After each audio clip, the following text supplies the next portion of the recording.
Condition of Working Class in England merupakan sebuah buku tulisan Friedrich Engels sekitar tahun 1842 sehingga 1844 ketika beliau tinggal di Manchester.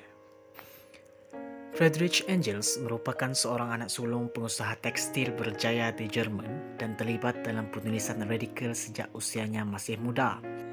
Apabila beliau tinggal di England, keadaan di kawasan tersebut telah menjadikannya lebih radikal sehingga terhasillah buku The Condition of the Working Class in England.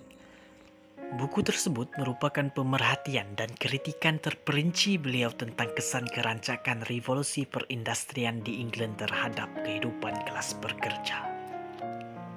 Pada tahun 1884, beliau bertemu Karl Marx untuk membentuk perkongsian intelektual. Friedrich yakin bahwa kelas pekerja boleh menjadi bahan dan ejen revolusi terakhir dalam sejarah.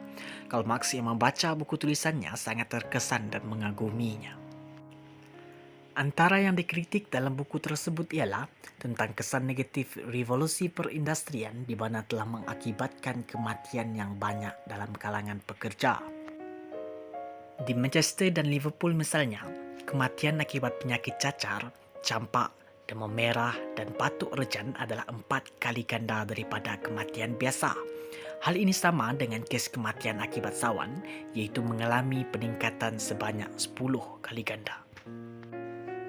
Peningkatan kadar kematian ini dapat dilihat melalui statistik selepas dan sebelum berlakunya revolusi perindustrian. Sebelum wujudnya perkilangan, 4,408 daripada 10,000 kanak-kanak meninggal dunia sebelum usia 5 tahun dan meningkat kepada 4,738 kes kematian setelah wujudnya industri perkilangan.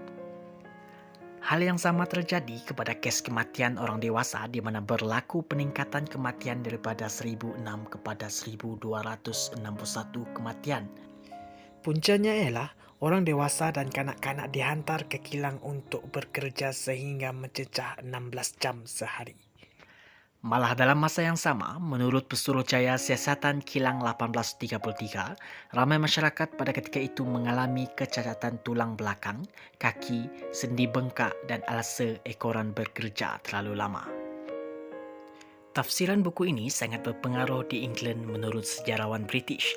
Hal ini dikatakan demikian kerana beliau juga memperjuangkan upah pekerja dalam kehidupan golongan pekerja di England ketika revolusi perindustrian. Upah pekerja adalah sangat rendah berbanding gaji pekerja sebelum revolusi perindustrian. Malah pekerja juga tinggal di kawasan yang terdedah kepada penyakit dan tidak menyihatkan. Ini melambangkan bahawa pekerja pada ketika itu ditindas oleh kapitalis.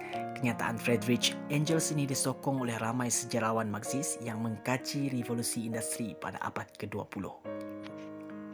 Kesimpulannya, buku ini mendapat perhatian yang sangat tinggi ekoran Friedrich Engels yang membahas lingkungan hidup kelas pekerja di England dan kebiadaban eksploitasi oleh kapitalis.